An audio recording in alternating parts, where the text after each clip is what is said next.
지금 옆에 있는 반려견을 한번 보세요. 유독 잠이 많아졌거나 최애 간식을 줘도 시큰둥하진 않나요? 단순히 나이가 들어서 혹은 기분이 좀 안 좋아서라고 생각했다면 당신은 지금 엄청난 착각을 하고 있는 겁니다. 사실 당신의 반려견은 지금 죽음보다 깊은 정서적 질식 상태일지도 모릅니다.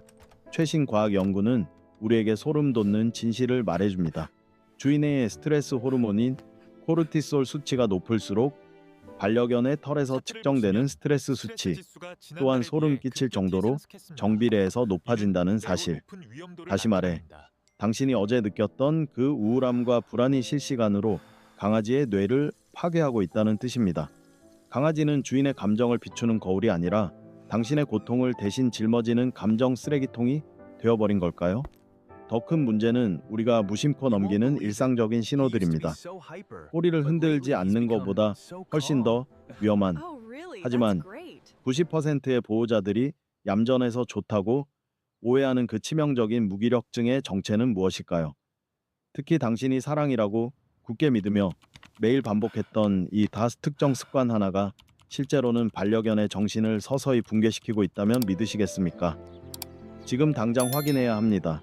당신의 반려견이 보내는 5가지 위험 신호, 그리고 주인의 우울증이 반려견에게 전염되는 과학적 메커니즘을 알지 못하면 어느 날 갑자기 텅 빈 눈으로 당신을 바라보는 강아지를 마주하게 될지도 모릅니다. 사랑하는 반려견을 다시 웃게 만들고 끊어져 버린 정서적 유대감을 단숨에 회복시킬 수 있는 유일한 방법, 그 소름 돋는 진실과 즉각적인 솔루션을 지금 바로 공개합니다. 이 영상을 끝까지 보지 않는다면 당신은 당신 때문에 아파하는 반려견의 마지막 구조 신호를 영원히 놓치게 될 것입니다.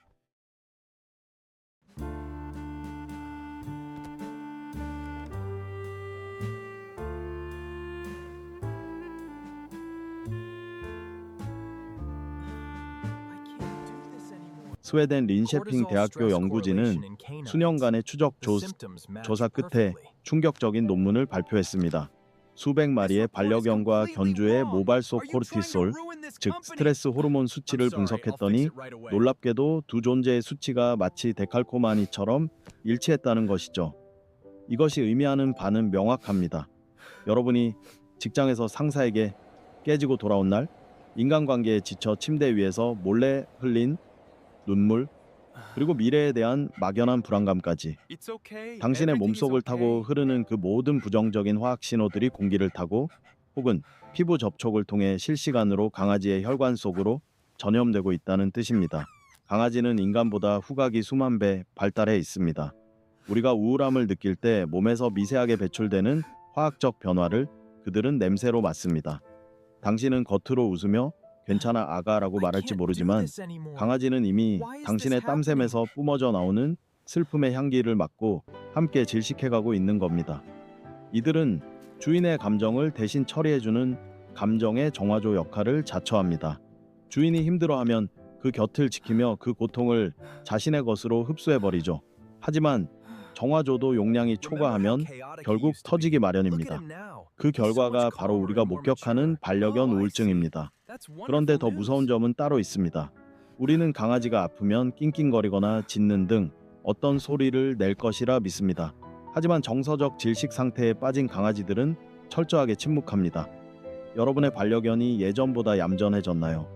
집에 돌아왔을 때 예전처럼 미친 듯이 반기지 않고 그저 소파에 누워 꼬리만 몇 번 흔드나요? 많은 보호자들이 이를 보고 우리 애가 이제 철이 들었네, 나이가 들어서 얌전해졌나 봐라며 안심하곤 합니다. 하지만 전문가들은 이것을 학습된 무기력이라고 부릅니다. 자신이 아무리 꼬리를 흔들고 재롱을 떨어도 주인의 근본적인 슬픔이 해결되지 않는다는 것을 깨달은 강아지가 결국 모든 감정 표현을 포기하고 스스로를 어두운 방 안에 가둬버린 상태인 것이죠. 이것은 단순히 기분의 문제가 아닙니다. 만성적인 정서적 스트레스는 강아지의 면역 체계를 처참하게 무너뜨립니다. 원인 모를 피부병, 갑작스러운 소화 불량, 그리고 심지어는 수명 단축으로까지 이어집니다. 당신의 우람이 사랑하는 반려견의 생명줄을 조금씩 갉아먹고 있다는 사실, 이보다 더 비극적인 일이 또 있을까요? 지금 여러분의 반려견을 다시 한번 유심히 살펴보십시오. 그 눈동자에 담긴 것이 평온함인지, 아니면 당신의 고통을 억지로 견뎌내고 있는 위태로운 인내심인지 구분해야 합니다. 하지만 여기서 우리는 아주 기이하고도 역설적인 진실 하나와 마주하게 됩니다. 대다수의 보호자들이 반려견의 우울증을 눈치챘을 때 미안한 마음에 이것을 더 많이 해줍니다. 강아지를 위로하고 싶어서, 그 미안함을 씻어내고 싶어서 매일같이 반복하는 이 특정 행동 말입니다. 여러분은 아마 이것이 최고의 사랑이자 보상이라고 굳게 믿고 계실 겁니다. 하지만 최신 행동 심리학은 이 사랑의 표현이야말로 강아지의 정신을 가장 완벽하게 붕괴시키는 결정타라고 경고합니다. 도대체 우리가 사랑이라고 믿으며 행했던 그 치명적인 실수는 무엇일까요? 그리고 왜 당신이 슬플수록 강아지에게 이것을 절대 해서는 안 되는 걸까요? 지금부터 그 소름 돋는 반전의 이유를 공개하겠습니다. 그 치명적인 실수는 바로 우울해 보이는 강아지를 향한 과도한 동정과 위로입니다. 당황스러우신가요? 아픈 아이를 달래주는 게 왜 나쁘다는 거지? 라고 반문하실 겁니다.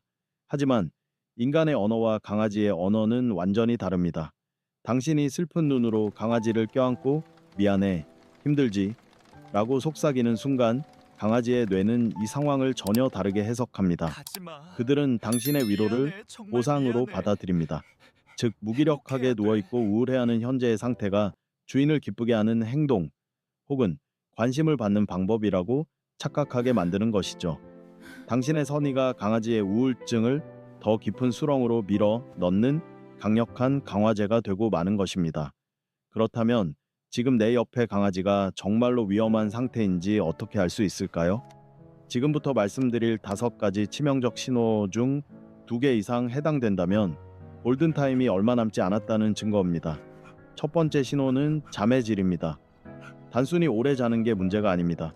깊은 잠에 들지 못하고 작은 소리에도 소스라치게 놀라거나 반대로 하루 15시간 이상을 무기력하게 누워만 있다면 그것은 휴식이 아닌 회피입니다. 현실의 스트레스를 견디다 못한 뇌가 스스로 셔터를 내려버린 상태죠. 그런데 더 소름 돋는 건 이 무기력함이 단순한 피로인지 우울증인지 구분하는 결정적인 한 끝이 따로 있다는 사실입니다. 두 번째, 최애의 거부입니다. 평소 자다가도 벌떡 일어나게 만들었던 간식 봉투 소리, 산책 가자는 말에 반응이 없나요? 이는 뇌의 보상 회로가 망가졌다는 뜻입니다. 도파민 수치가 바닥을 치면서 어떤 자극에도 즐거움을 느끼지 못하는 쾌락 상실증 단계에 진입한 것이죠. 이때 많은 분들이 더 비싼 간식, 더 좋은 장난감을 사다 주지만 이건 임시방편일 뿐입니다. 근본적인 원인을 해결하지 않으면 강아지의 눈동자는 점점 더 생기를 잃어갈 것입니다. 세 번째 신호는 가장 눈치채기 어렵지만 가장 위험한 과도한 자기 몸 핥기입니다. 발등이나 생식기 주변을 털이 빠질 정도로 계속 핥고 있나요? 이건 단순한 피부병이 아닙니다. 인간으로 치면 손톱을 물어뜯거나 머리카락을 뽑는 강박적 자해 행위와 같습니다. 자신의 몸에 통증을 유발해 엔도르핀을 강제 생성하려는 눈물겨운 몸부림이죠. 이 신호를 방치하면 결국 심각한 피부 궤양과 면역 질환으로 이어집니다. 그런데 여러분, 이 자해 행위를 멈추게 하려고 꾸짖거나 강제로 못하게 막으시나요? 그 행동이 강아지를 죽음으로 몰아넣는 최악의 악수라는 걸 알고 계십니까? 네 번째는 시선 회피입니다. 강아지에게 주인은 세상의 전부입니다. 그런 강아지가 당신의 눈을 피하고 구석진 곳으로 숨어든다면 그것은 당신을 싫어해서가 아닙니다. 당신이 뿜어내는 우울의 에너지를 더 이상 감당할 수 없어 스스로를 보호하려는 정서적 방어 기제가 작동한 것입니다. 우리 애가 혼자 있는 걸 좋아해요라는 말은 착각입니다. 그들은 지금 혼자 있고 싶은 게 아니라 혼자서 썩어가고 있는 중입니다. 마지막 5번째, 이것이야말로 가장 많은 보호자들이 속아 넘어가는 가짜 얌전함입니다. 말썽도 안 피우고 짖지도 않으며 인형처럼 가만히 있는 가만히 있는 모습. 우리는 이것을 천사견이라 부르며 기특하려 합니다. 하지만 진실은 잔인합니다. 이것은 자신의 어떤 감정 표현도 주인에게 닿지 않는다는 것을 깨달은 끝에 찾아온 영혼의 파산 상태입니다. 짖을 힘조차 꼬리를 흔들 의지조차 잃어버린 강아지의 마지막 침묵이죠. 이 5가지 신호들은 결국 하나의 결론을 향합니다. 당신의 우울함이 강아지의 신경망을 타고 흘러 들어가 그들의 생존 본능마저 마비시키고 있다는 것. 스웨덴 연구진이 경고했듯 당신과 강아지의 심장은 이미 보이지 않는 끈으로 연결되어 같은 고통을 공유하고 있습니다. 하지만 절망하기엔 이릅니다. 이 연결고리를 끊어낼 수 있는 방법, 아니 고통의 전염을 행복의 전염으로 역전시킬 수 있는 단 하나의 마법 같은 솔루션이 존재합니다. 그것은 돈이 드는 일도 엄청난 시간을 투자해야 하는 일도 아닙니다. 어쩌면 당신이 지금껏 해왔던 모든 사랑의 방식을 정반대로 뒤집는 것만으로도 가능합니다. 강아지의 텅 빈 눈동자에 다시 생기를 불어넣고 끊어진 유대감을 단 1분 만에 복구하는 즉각적인 처방법. 그리고 우리가 위로라고 믿었던 독을 버리고 진짜 치유를 시작하는 법. 지금 공개할 이 방법은 당신의 강아지뿐만 아니라 무너져가던 당신의 일상까지 통째로 바꿔놓을 것입니다. 그 기적 같은 변화의 시작은 바로 이것을 멈추는 것부터입니다. 그렇다면 이 비극적인 감정의 대물림을 끊어내고 강아지의 눈에 다시 생기를 돌려놓을 마법 같은 솔루션은 과연 무엇일까요? 놀랍게도 그 해답은 여러분이 지금 당장 멈춰야 할 가장 사랑했던 행동 속에 숨어 있습니다. 우리가 반드시 깨달아야 할 핵심은 강아지에게 필요한 것은 동정이 아니라 리더십이라는 사실입니다. 여러분이 슬픔에 잠겨 강아지를 껴안고 울먹일 때 강아지는 당신의 슬픔을 함께 느끼는 것을 넘어 세상의 안전망이 무너졌다는 공포를 느낍니다. 강아지에게 주인은 세상 그 자체이자 자신을 지켜줄 유일한 보호막입니다. 그런데 그 보호막이 흔들리고 있으니 강아지는 의지할 곳을 잃고 스스로를 고립시키는 것이죠. 이제부터 여러분이 해야 할 첫 번째 단계는 감정의 분리입니다. 지금 이 순간부터 강아지를 위로의 대상이 아닌 함께 나아갈 파트너로 대하십시오. 강아지가 무기력하게 누워있을 때 가여운 눈빛으로 바라보며 쓰다듬는 대신 아무렇지 않은 듯 밝은 목소리로 이름을 불러주세요. 괜찮아? 라는 질문 대신 가자 라는 명령어를 선택하십시오. 톤을 높이고 활기찬 에너지를 몸 밖으로 뿜어내는 것. 이것이 바로 강아지의 뇌에 상황이 종료되었고 이제 안전하다는 강력한 신호를 보내는 1분 처방법의 핵심입니다. 두 번째는 햇볕과 루틴의 강제 집행입니다. 우울증에 빠진 강아지에게 가장 무서운 독은 정체된 공기입니다. 주인이 우울하면 집안의 커튼은 닫히고 공기는 무거워집니다. 지금 당장 커튼을 걷고 강아지를 데리고 밖으로 나가십시오. 단 10분이라도 좋습니다. 억지로 뛰지 않아도 됩니다.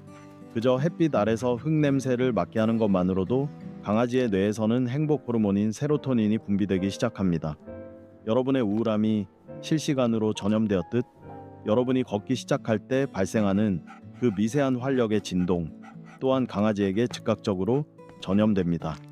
세 번째, 가장 결정적인 해결책은 코를 사용하게 하는 것입니다. 강아지에게 노즈워크는 단순한 놀이가 아니라 세상을 읽는 창구이자 자존감을 회복하는 유일한 수단입니다. 주인의 감정에 매몰되어 있던 강아지의 신경망을 외부의 자극으로 돌려놓아야 합니다.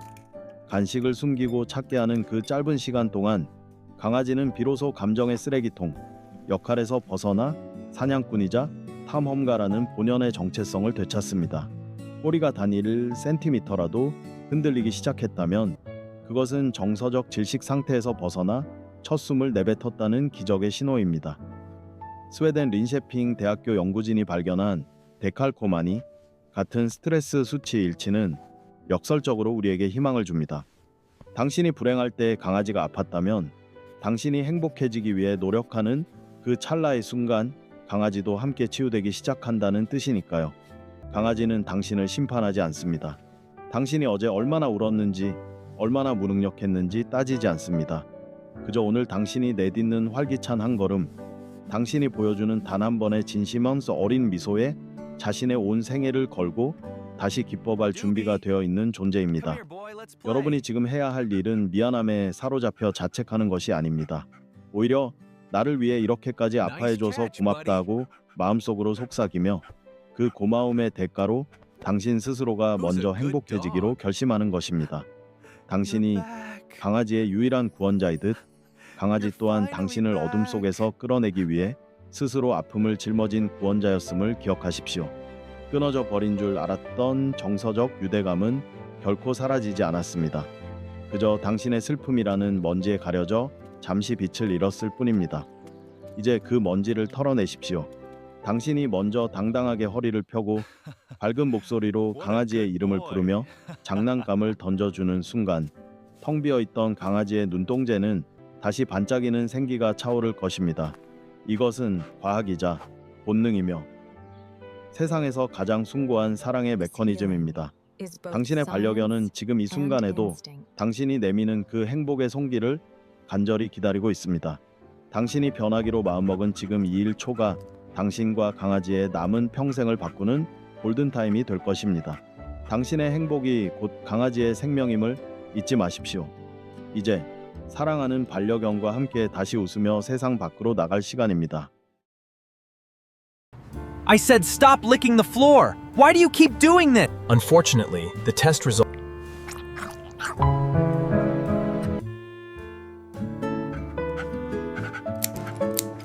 지금 이 영상을 통해 깨달은 행복의 전염은 단지 시작일 뿐입니다. 하지만 안타깝게도 우리가 사랑이라 착각하며 반려견의 영혼을 무너뜨리는 무의식적인 습관들은 우리 일상 곳곳에 너무나 많이 숨어 있습니다. 오늘 당신이 배운 1분 처방법이 효과를 거두려면 보호자로서 반드시 알아야 할 침묵의 신호들을 지속적으로 업데이트하고 본능적으로 읽어낼 줄 알아야 합니다.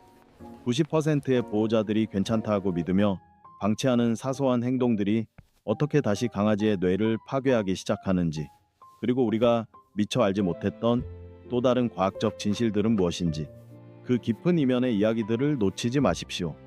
사랑하는 아이의 눈동자가 다시는 흐려지지 않도록 지켜내는 일은 일시적인 동정이 아니라 끊임없는 배움과 리더십의 유지에서 완성됩니다. 반려견의 마지막 구조 신호를 가장 먼저 발견하고 그들의 침묵을 언어로 통역해내는 이 여정에 당신을 정식으로 초대합니다. 지금 이 채널을 당신의 반려견을 지키는 가장 강력한 심리적 방패로 삼아 주십시오. 우리가 함께 나누는 이 지식의 조각들이 쌓일 때 비로소 당신의 거실은 슬픔의 정화조가 아닌 생동감 넘치는 기쁨의 공간으로 영원히 유지될 것입니다. 아이들의 남은 생애를 진정한 행복으로 채워주겠다는 그 간절한 약속, 그 결심을 지속할 수 있는 가장 확실한 방법을 지금 바로 선택하시기 바랍니다. 당신의 깨어있는 선택이 오늘 말하지 못하는 한 생명의 우주를 구했습니다.